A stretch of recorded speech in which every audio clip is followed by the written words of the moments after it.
Aujourd'hui, je vais faire une expérience super intéressante et je suis persuadé que celle-ci va vous plaire.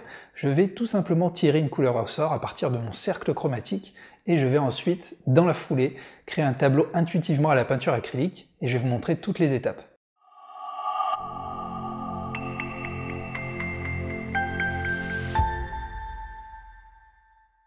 Alors bonjour à tous, j'espère que vous allez bien, très content de vous retrouver pour cette vidéo.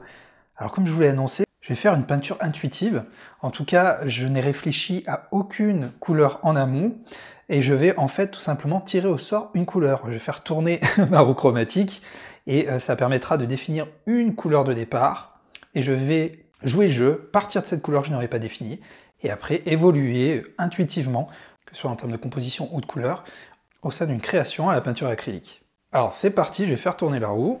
Donc, on prendra la couleur qui s'arrête au niveau du couteau à peindre.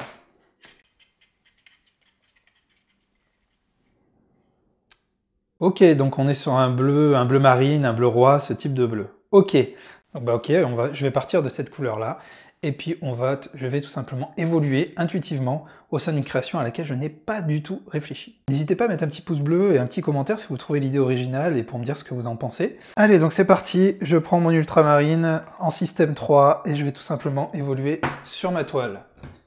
Donc j'ai créé une petite, comme d'habitude, un petit terrain, une petite sous-couche. Je n'ai pas pris le temps de la réflexion, je suis vraiment parti, là je pars directement, sans trop réfléchir. On est vraiment sur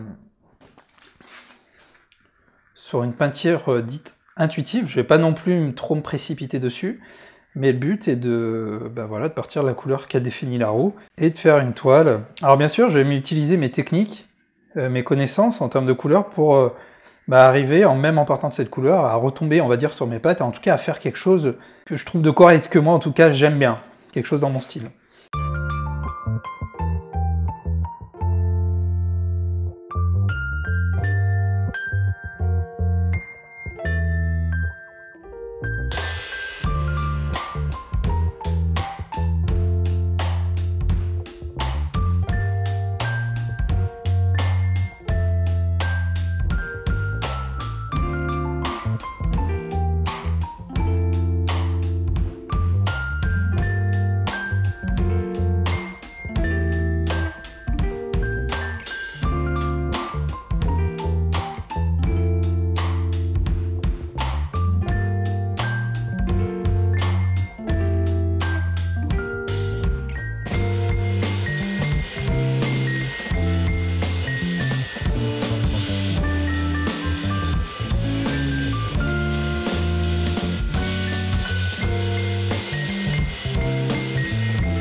Voilà, j'ai fini. Donc, je vais enlever les bandes, ça va tout de suite un peu changer la composition que j'ai pu créer. Mais autant vous dire que ça a été très complexe, dans le sens où d'habitude j'apporte une vraie réflexion en amont avant de créer un tableau, et là, du fait de ne pas avoir de recul sur ce que j'allais faire, je me suis perdu. Je me suis perdu en chemin, même en respectant certains codes de mélange, de colorimétrie, de teintes, en utilisant des teintes voisines, chromatiquement les unes des autres. Malgré tout ça, j'ai eu beaucoup de mal. Et comme on le voit, le résultat, il est bof. Je vais quand même... Enfin, en tout cas, il ne correspond pas à ce que moi, je voulais faire. On va enlever les bandes, pour voir le résultat qui va être quand même beaucoup plus sympa une fois enlevé, pour qu'on puisse voir ce que ça donne.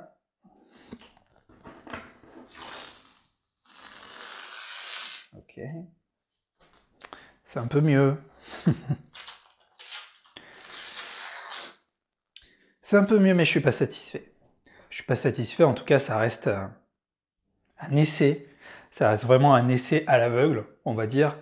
J'ai trouvé l'exercice très intéressant, extrêmement intéressant dans le sens où il y a beaucoup de lâcher prise, il y a une part vraiment d'inconnu. Chose que j'ai pas vraiment l'habitude de faire, même si pendant mes créations, je réfléchis en amont à tout ça, et il arrive que je modifie mes plans pendant la création, mais là c'était vraiment un démarrage à l'aveugle. Et comme vous avez pu le voir volontairement, tout de suite après avoir tiré au sort la couleur, j'ai tout de suite attaqué le tableau pour pas avoir le temps de réfléchir à ce que j'allais faire. Par contre, je vous cache pas que pendant la création, consciemment ou inconsciemment, il est évident que j'étais en train de réfléchir à ce que j'allais faire à l'étape d'après. C'est un exercice que je vous recommande vraiment de faire. C'est extrêmement intéressant, puis c'est marrant, c'est ludique, et ça peut vous permettre justement de faire les fameuses bonnes erreurs dont je vous parle souvent, qui vous permettent de repousser vos limites, hein, concrètement, et de découvrir plein de petites techniques, plein de petites choses que vous allez pouvoir après utiliser dans tous vos tableaux. Alors dites-moi ce que vous pensez de ce type de vidéo, c'est-à-dire de faire des tableaux intuitifs après, comme ça en partant d'une couleur. C'est quelque chose que je me propose de faire, parce que j'aimerais bien faire une série de différentes vidéos du genre, et à chaque fois tirer une couleur au sort. Ça me permettra de partager voilà, mes expériences avec vous. Dites-moi ce que vous en pensez, je vous mets un petit sondage ici, puis dites-moi aussi en commentaire si ça vous intéresse, et je le verrai de toute façon par le nombre de likes. Pour ceux qui ne me connaissaient pas, je m'appelle Anthony Chambaud, je suis artiste peintre et je partage chaque semaine voilà, des petites vidéos, tutos, des petits conseils ou des choses en relation avec mon activité d'artiste peintre. Si vous ne l'avez pas encore, je vous propose de découvrir mon guide du matériel qui est entièrement gratuit, je vous mets le lien ici, c'est un guide d'une vingtaine de pages dans lequel je recense tout le matériel que j'utilise à petit prix hein, pour faire de la peinture acrylique dans de bonnes conditions. Voilà. En tout cas, je vous remercie, je vous dis à très bientôt pour une nouvelle vidéo.